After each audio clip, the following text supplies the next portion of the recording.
Did you miss me? You probably forgot who I am. I used to make these videos a long time ago, like about TV shows.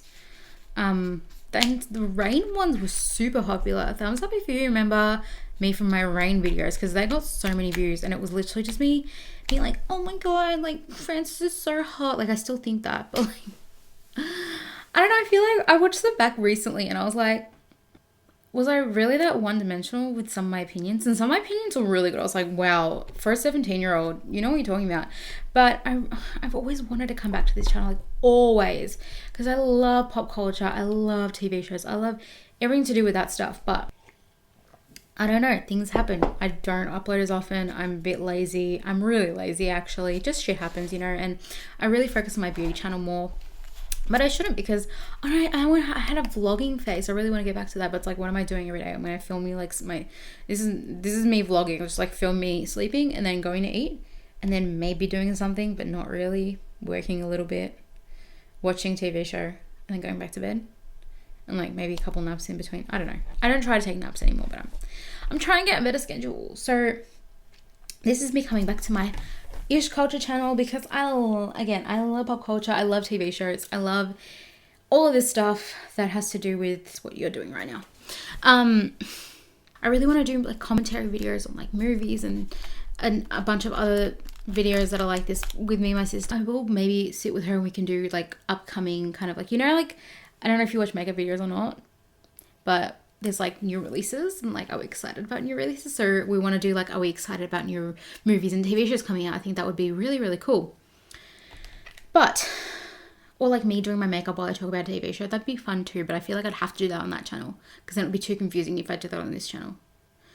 Okay, this is just me thinking out loud. I'm really sorry if you got through this. Make sure that at the start of the video, I'll have a timestamp of where I actually start talking about TV shows.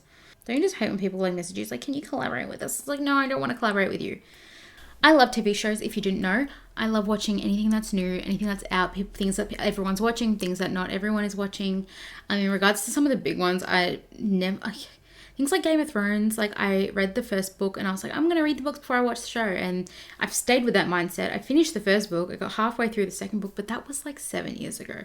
So who knows if I'll ever read or watch it. But other than like that one, I'm pretty in tune with most TV shows out there, but watch pretty much all of them. If there's one that I haven't, then I'll let you know and we can talk about that. I really want to do another video where we talk about like TV shows I'm mad about that got cancelled, anything along the lines of that. But I love recommending TV shows. If you follow my Instagram at @Instagram, I have a highlight reel that's just full of TV show recommendations. So if you're ever looking for something to watch, please go and check that out. Well, let's talk about my recent likes and dislikes. On Apple TV Plus, I have 2 shows that I'm watching. I actually really like some of the Apple TV Plus shows, and that's coming from a real big Apple fan. So the first one is Ted Lasso. This has Jason Sudeikis. Is that how you pronounce his last name? Jason Sudeikis? Jason Sudeikis plays this kind of like Southern American guy. He's very easygoing, very lovable guy. And he's an American football manager or coach. I think he's the manager or the coach. I think he's the manager. Anyway, so he's done really well in American football. And then he gets sent to England to become a Premier League club coach or club manager. Which is funny because gridiron versus like football, like soccer, makes no sense.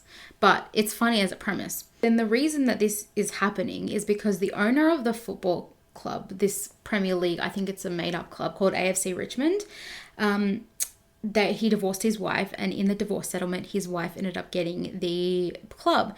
And she basically just wants to burn the club into the ground.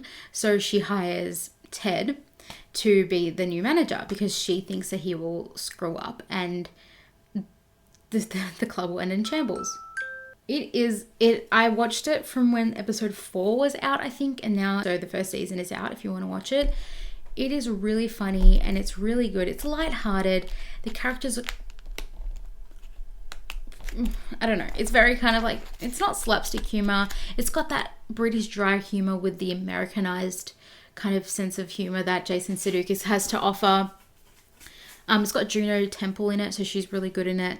And I really like it. It goes into like the world of British Premier League, a wholesome American guy going into the behemoth that is England kind of thing, where it's like everyone swears and they talk shit and they talk nonsense and they say whatever they want, it's on their mind, and he's kind of very like southern and he's very happy-go-lucky, but he's also got his own personal grievances. So I liked it. I really liked it. I thought it was really nice, simple show to watch, and I really recommend Ted Lasso if you have Apple TV Plus and you're looking for something lighthearted yet really wholesome, yet also funny.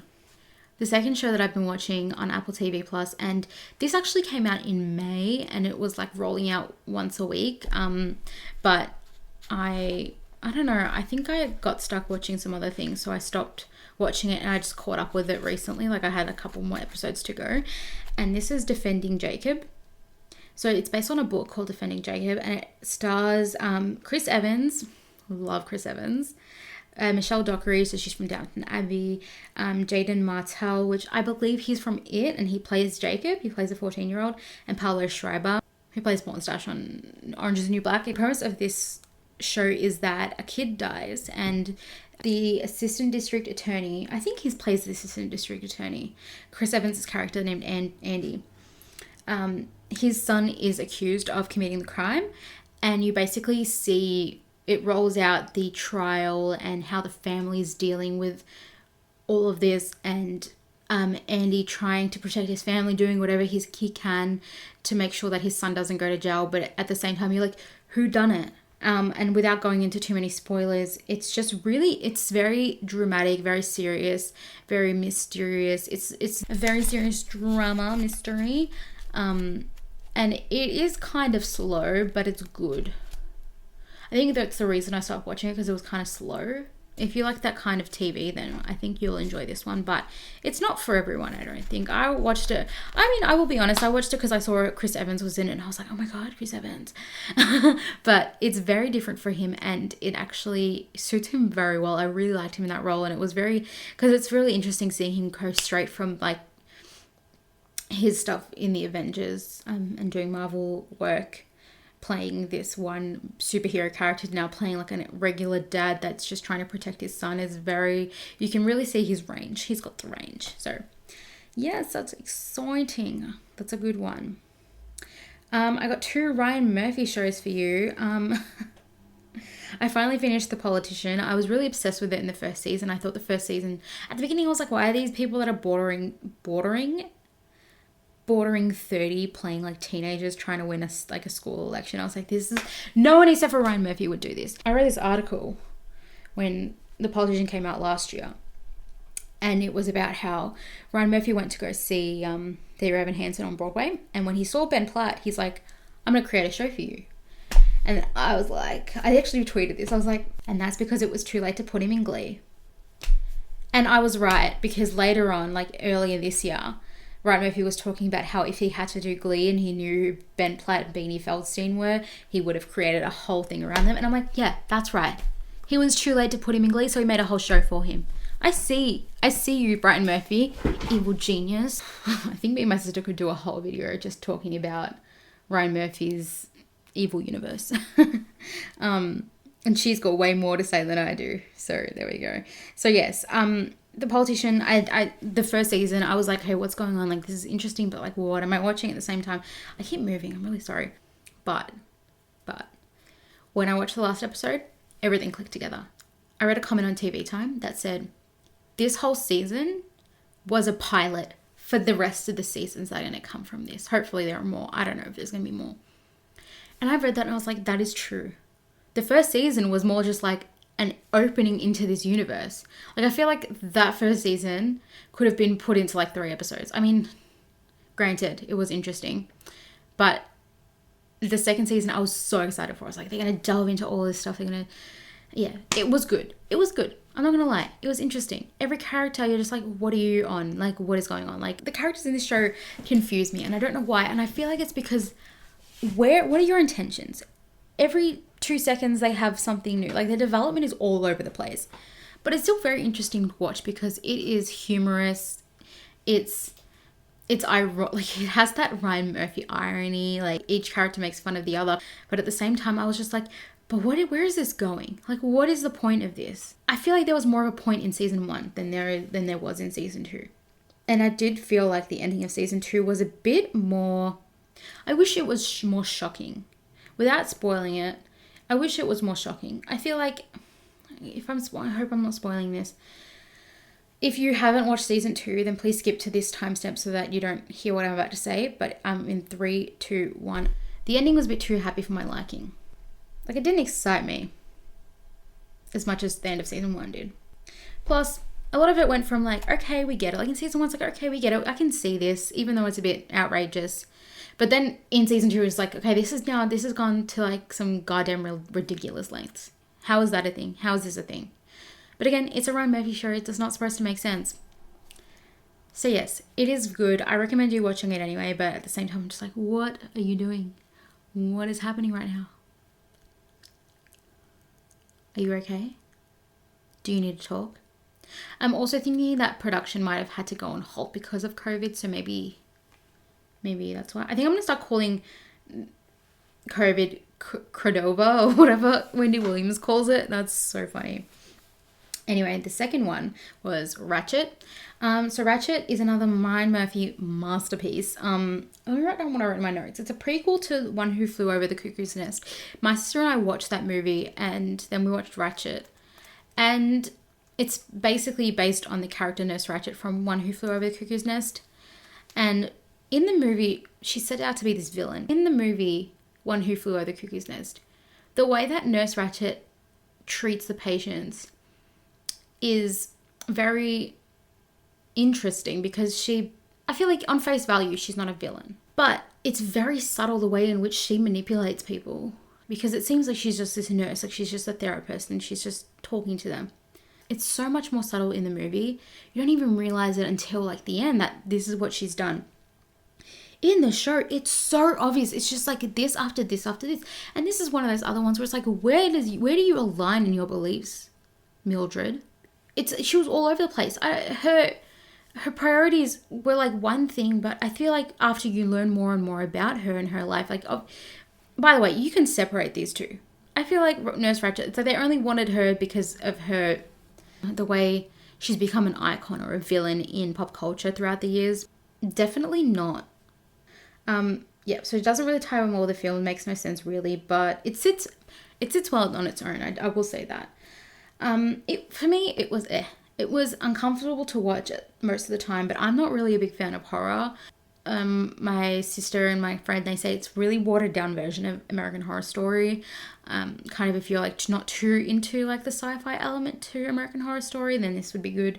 My sister said that it's basically Asylum, but watered down. The character development was just all over the place, and yeah, but it was an interesting story. However, I did enjoy Hollywood, and that came out a couple months ago. I think that's more of a one and done series, like an anthology, like that's just like one season, because I don't think he planned on making more seasons of that, because that show had a happy ending. By the way, David Corenswet, he was my white boy of the month during that time, and still is. He was also a politician, but not as much this season. Amazon Prime, The Boys, yes. I just wrote yes.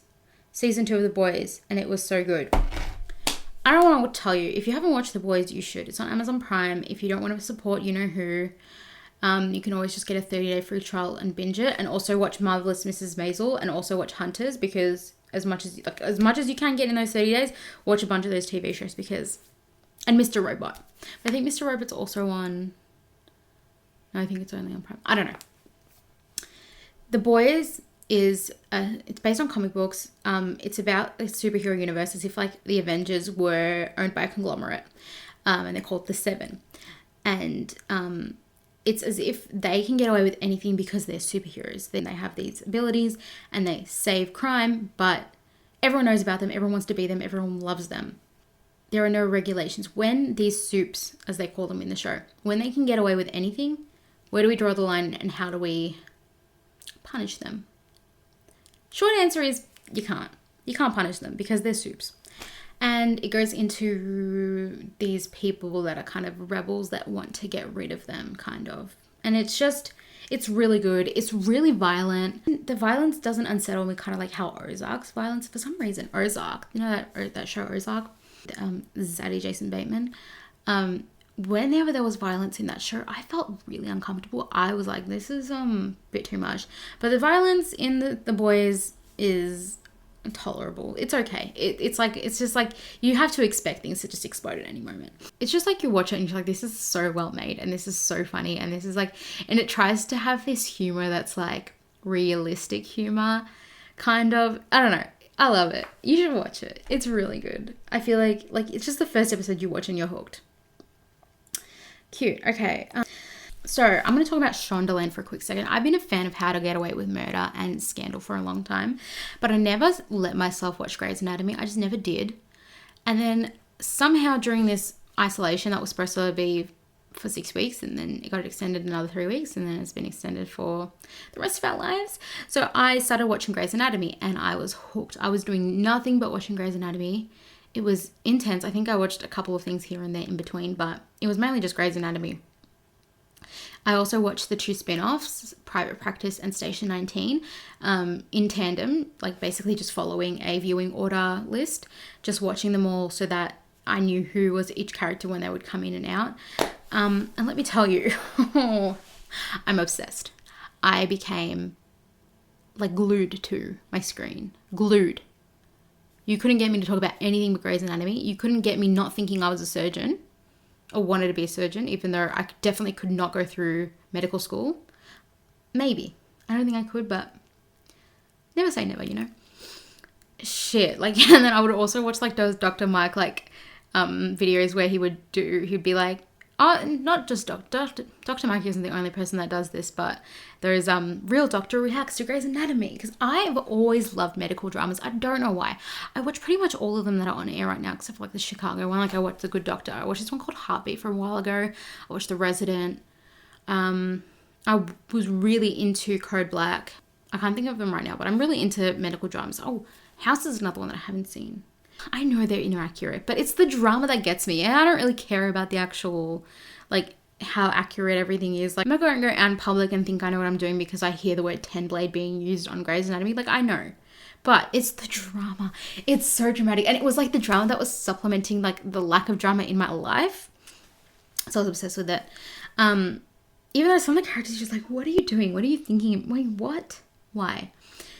If you get attached to characters, if you haven't watched Grey's Anatomy and you are thinking about it, here's a tip. And this goes with anything when you're watching Shondaland. Don't get attached to any character. Don't. If you think that you like a character, stop. You don't like them. Because they're probably going to die. And that's a spoiler that I'm happy to tell. I hate spoilers, but this is a spoiler that I'm happy to give because it will save you a lot of emotional heartache if you so choose to watch any of these Shondaland shows. And then I watched Private Practice, which I'm sorry, but everyone is so cruel to Addison. I'm just going to say this right now. I hate every character that's not Addison. They treat her like shit and they act like she's the worst person in the world. No, I refuse. Addison's the best in that. So I don't recommend watching Private Practice only because every character is insufferable. Sorry, I had to change over my card and I had to make sure that I knew what I got up to last when I was talking, because I talk and I forget that I'm not recording, or I don't realize that I'm not recording. Anyway, if you want to watch it. Just make sure you're looking at a viewing order to make sure that you're getting all the crossovers with Grey's Anatomy in the right place, if you're like me, because I'm that kind of person that I'm like, if I'm going to watch a show, and if there are spin-offs that are doing crossovers, I need to watch that other show. A bit cuckoo like that. I don't know why I do that, but I need to know everything. I have to, because then you learn something in one of the shows and you're just like, okay, I don't know what's going on there, I missed that. It's just good to watch both of them, even though if you only do watch one show, there's a good chance that like you're not going to miss anything important because everything's going to be said and done. They're usually in the previously on, they'll tell you. But yes, then I watched Station 19. Now Station 19, it's a first responder firefighter show. One of the characters from Grey's Anatomy moves onto Station 19. So it's another situation where they become the main character, but they're not the main character. Here's the thing. I like some firefighter shows. Again, I'm not in the Chicago universe, but I think I will end up watching that at some stage and just watching all of them because they're on Prime. Here's the thing. 911, that's a first responder show, firefighter show. So good. So good. That's a Ryan Murphy one, actually, funnily enough. That's a Ryan Murphy show. So freaking good.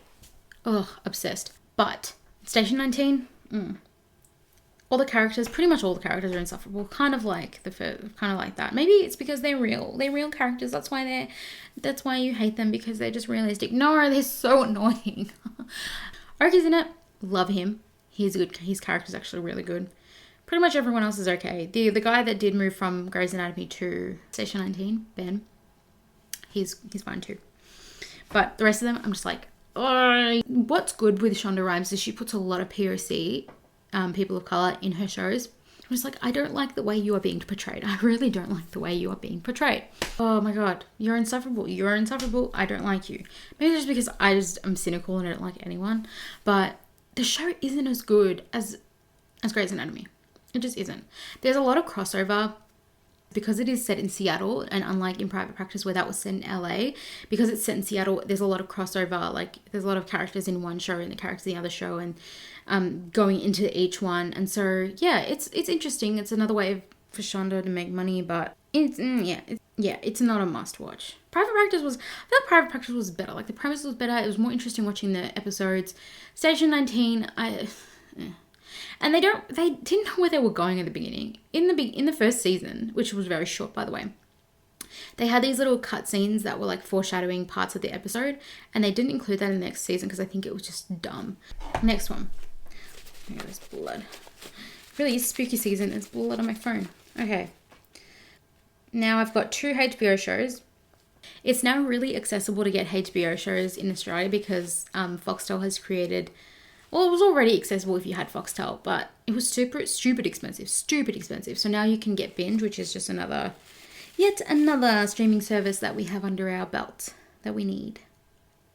Yeah, I have pretty much all the streaming services available in Australia. Do not come for me. I will eat you. So I've been watching Succession. Now, this is a show that everyone has been talking about. It's like, watch a Succession once. I've seen a lot of those memes. But this is I don't know. I loved it. I was obsessed. There's 2 seasons out. I think there's about 10 or to 12, 13 episodes per season. So what it is, it's about a family that the patriarch, so the dad, he owns a massive media conglomerate. And so I guess the family owns it. And it's basically about each of the kids that has to, and how like greedy they all are and how they just want to be the owners and they want to kick their dad out. But it's like, I don't know. It's very, very serious. A lot of it is very jargony, like it has a lot of business talk, but at the same time it has this, let me read what I wrote in my notes. But it has this like humor to it that's very subtle but hilarious. Like some of the things I say is just so funny. It's supposed to come off like serious, and the writers are geniuses in this case because the dialogue is very awkward, but it's awkward and funny. Like someone will say something and that it's a joke, but it's very, like, they talk about it in such a serious manner. They talk about it in such a corporate manner, but it's hilarious. Like, it's a joke. Like, it's funny. Like, it's stupid funny. It's very white, but, and I think that's on purpose, but it's kind of like, I don't know. It's like ironic white. Like, it's like they only hired white people because it's supposed to show how fucked up white people are, I think. That's what I think. I'm like, that's why else would it be so white? Because it's very like, I think all of the characters are like pretty Republican. They're a white family that owns a conglomerate kind of thing. So they're very, they're supposed to be conservative. Obviously it's a show. It's like no one's conservative in that. But like each character is so funny and so well put out. Like even the characters that you hate, like you admire because of the way that they're written. It's so intelligent. I'm impressed. My favorite characters are Tom and Roman. Roman is played by Kieran Culkin. Who is hilarious. Witticism after witticism.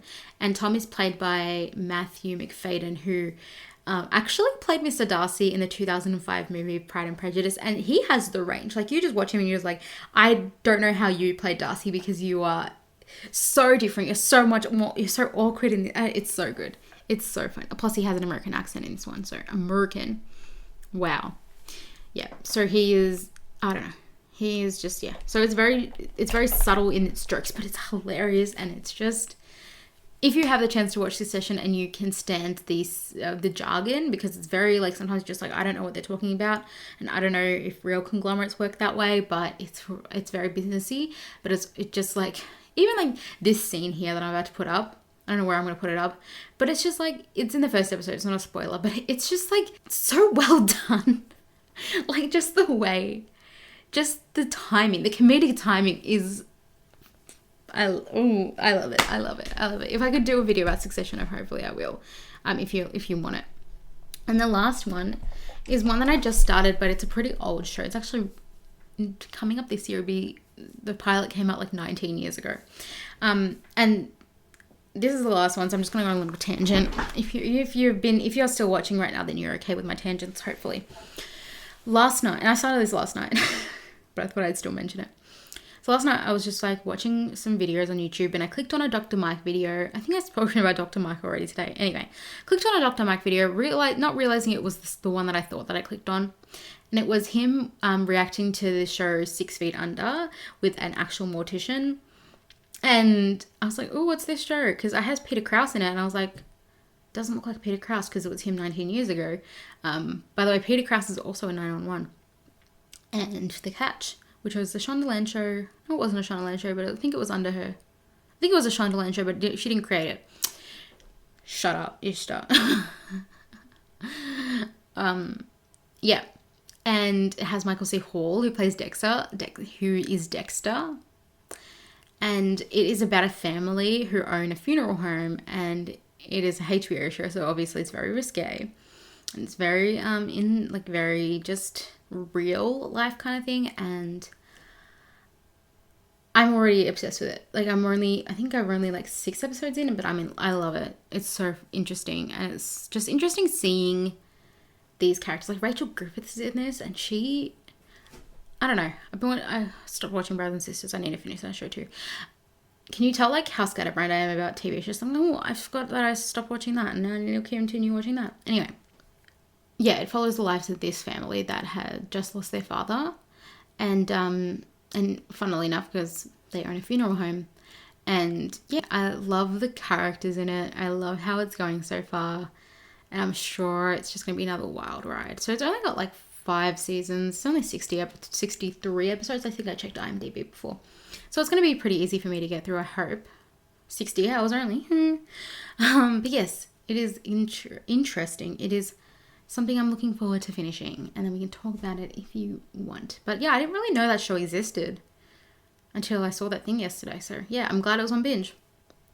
So yeah, I'm very into TV shows. I love talking about them and going on about things, acting like everyone knows what I'm saying. But I hope I explained things in a way that made sense. And if I have some visual aids up here, I'm hoping that me editing this is going to actually add some visual aids to help you guys out. But yes, other than that, thank you so much for watching this. Please tell me your favorite TV show. Tell me about things that you want to see. Because yes, I'm thinking of doing more of these TV roundups, maybe once a month or once every 2 months. Definitely want to do more of these like upcoming movies and TV shows, talking about them, and maybe even like a TV time. I used to do them all. Actually, there's an app called TV Time. Follow me on TV Time. Follow me on Letterboxd. I'll have all my information below. Because every time I watch a movie, I usually update it on Letterboxd, and on TV Time after I watched a TV show, I like to click that I've watched it, and then look at all the little memes that people have, all the discussions that people talk about it with. And sometimes I do that on Reddit, but I feel like TV Time is so simple for me because it's kind of just like tells me when a new show has come out, tell me when a new episode has come out, and lets me like track everything. And yeah, it's a really good app. I'm going to put it down below. I haven't watched Emily in Paris yet. I think I will, but I've heard mixed reviews on that one.